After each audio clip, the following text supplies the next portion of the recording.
Our first movement, of course, from there was to the Hayling Islands, where we had to take up positions along the coast. Everybody was getting ready for the invasion of the Germans. We had to keep our vehicles all warm during the night. We had to keep starting them up and checking them over. And after this, of course, we had the German airplanes coming over. And our first experience of that must have been in the afternoon. The sky was absolutely black with them. And of course, all we could use was our Sten guns. We managed to get a couple of them down anyway. And there was one Spitfire we saw go up and have a go. And he went under their bellies to try to shake them up, but I'm afraid he came down in a spiral. But he happened to get out. We saw his parachute come out, and everybody shouted hooray. And we was quite worried about that pilot. We was wondering how he got on. Everybody asked the next day if he was all right, and he was okay. So that was a good thing. After a time, of course, there was no invasion, and we moved into Southampton in the Taunton school, where we had one big shake up there with a bomb that was landed on a parachute. They was dropping them along the south coast there. There was a very large bomb. Of course, I think most of the Southampton people know about it, where the Taunton school roof was moved over and not a window or a door left at it. And I was one of those who went with one of the doors, or a couple of doors, the front two doors. I was taking the whole length of the veranda. I thought the whole building was coming down on me. I lost my tin helmet, that flew off my head, and my overcoat, I put that over my head thinking I was going to get the roof down on me, but lucky enough it held up. Next morning, of course, we're all queuing up for the MO to remove a few bits of glasses out of our cheeks and all over the place. That was the only casualties we had, bar the chap that we had a couple of dead, I think, was killed. It was in the nest nuts outside the building. Other than that, it was just cuts and bruises and things like that. After a time, of course, we moved into a place called Littlecroft in Bassett. There where we had all our vehicles, and that is where the new university is at the moment. We had to, of course, help out with the Blitz. This was when we had to put up with two very, very bad air raids on Southampton. We had barrows and with sand in to kill off all the fire bombs.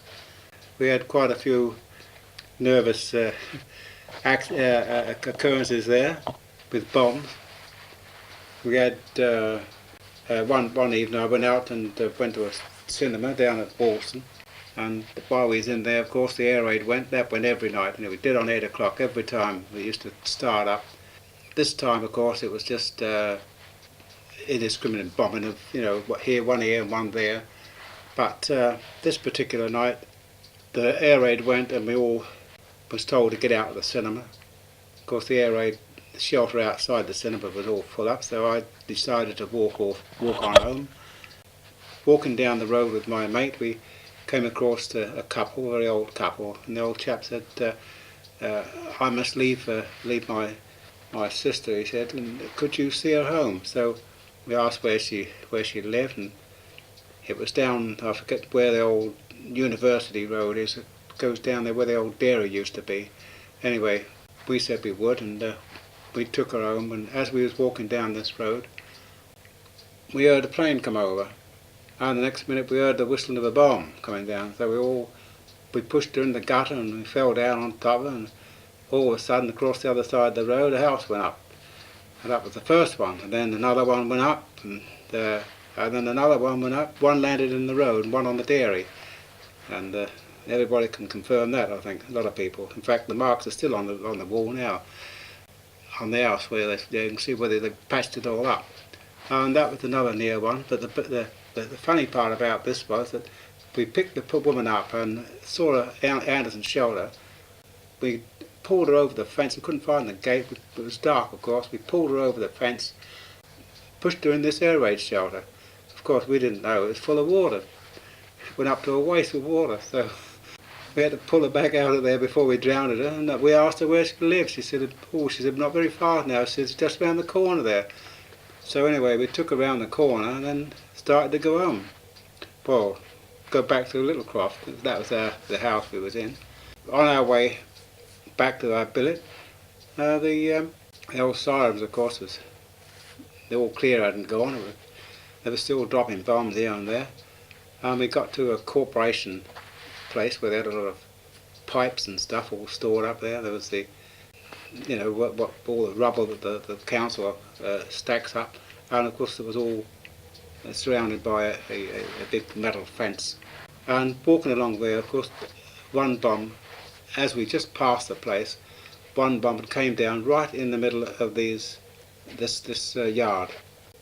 As we went along, we all made cover and then rushed back, tried to get back to our billet, where we had a bit of shelter there. Of course, after a while, we could hear whistling. Oh, it was a terrific noise. There was whistling all over the place. Like we couldn't make out what it was. I thought there was quite a number of bombs that all come down, and all delayed action bombs. And it wasn't for before we got around the next day and could see what had happened. It was all these old pipes that had gone up in the air. Of course, it was all falling all over the place making this noise. Everybody thought there was millions of these delayed bombs hanging about. But anyway, that was soon all got cleared up.